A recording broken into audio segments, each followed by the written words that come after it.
రేపు ఎంపీటీసీ టికెట్లు, సర్పంచుల టికెట్లు, జెడ్పీటీసీ టికెట్ ఇచ్చిన తర్వాత మీ అందరినీ గెలిపించిన తర్వాత మీరు గిట్ల ఎవరన్నా పార్టీ మారితే తస్మాత్ జాగ్రత్త, మీ ఇంటి మీదికి డైరెక్ట్ గా వచ్చి దాడి చేస్తామని కూడా హెచ్చరిస్తా ఉన్నాను చెప్పి సందర్భంగా తెలియజేస్తాను. అది ఎవరన్నా కానీ నాకు అవసరం లేదు, ఎవరన్నా కానీ. ఎందుకంటే ఆ ఎంపీటీసీ టికెట్, సర్పంచ్ టికెట్ ఇచ్చి నువ్వు గెలిస్తే అది నీ గొప్పతనం కాదు, అది ప్రతి టీఆర్ఎస్ పార్టీ కార్యకర్త కష్టం అనేది మీరు మర్చిపోకూడదని చెప్పి సందర్భంగా తెలియజేస్తా ఉన్నాను. అది టీఆర్ఎస్ పార్టీ కార్యకర్త కష్టం. కేసీఆర్ గారి జెండా పవర్, అది కేసీఆర్ గారు చేయబట్టే మనందరం గెలుస్తున్నాం. కానీ రేపు గెలిపించిన తర్వాత మీరు అమ్ముడు పోతే మాత్రం అమ్మ తోడే చెప్తున్నా, మజాక్ ఆడతలేరు.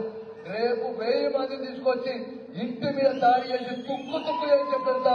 ఇది కమలాపూర్ మండలికే కాదు, మొత్తం హుజరాబాద్ నియోజకవర్గంలో ఉన్న 5 మండలాలలోకి ఎవరికి ఇచ్చినా కూడా చెప్తా ఉన్నాం.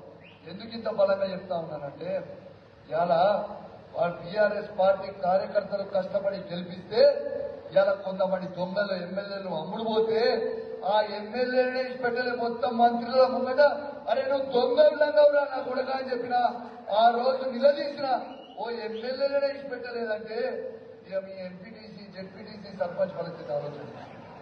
కాబట్టి మీరు ఒక్కరితే కాదు, ఇది బీఆర్ఎస్ పార్టీ వాళ్ళ కష్టం చెప్తున్నాం. మీకు ఉదాహరణ చెప్తా ఉన్నాం.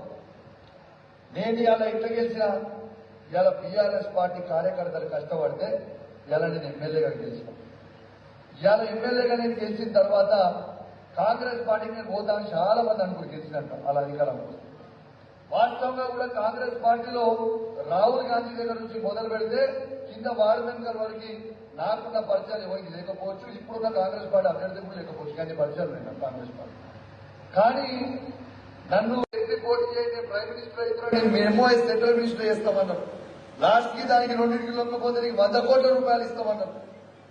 బిడ్డ నాకు ఏది వద్దు, నన్ను కేసీఆర్ ఎమ్మెల్సీ చేసిండు, విప్ చేసిండు, ఎమ్మెల్యే చేసిండు.